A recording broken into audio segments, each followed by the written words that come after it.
त्रिपुरारिसुरार्चितलिङ्गं निर्मलभासितशोभितलिङ्गम् जन्मज दुःखविनाशकलिङ्गं तत्प्रणमामि सदा शिवलिङ्गम् देवमुनिप्रवरार्चितलिङ्गं कामदहन करुणाकरलिङ्गम्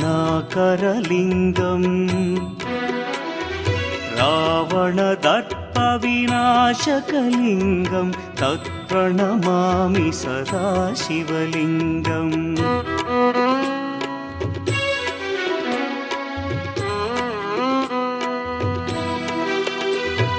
सर्वसुगन्धसुलेपितलिङ्गं बुद्धिविवर्धनकारणलिङ्गं सिद्धसुरासुरवन्दितलिङ्गं तत्प्रणमामि सदा शिवलिङ्गं कनकमहामणिभूषितलिङ्गं फणिपतिवेष्टितशोभितलिङ्गम् दक्षसुयज्ञविनाशनलिङ्गं तत्प्रणमामि सदा शिवलिङ्गम् कुङ्कुमचन्दनलेपितलिङ्गं पङ्कजहार सुशोभितलिङ्गम् सञ्चितपापविनाशनलिङ्गं तत्प्रणमामि सदा शिवलिङ्गम्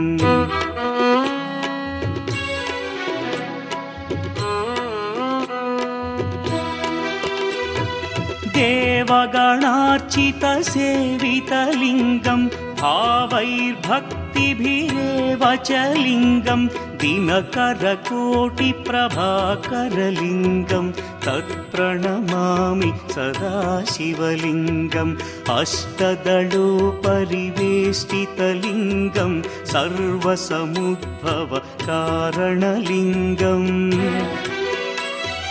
अष्टदरिद्र्यविनाशनलिङ्गं तत्प्रणमामि सदा शिवलिङ्गम्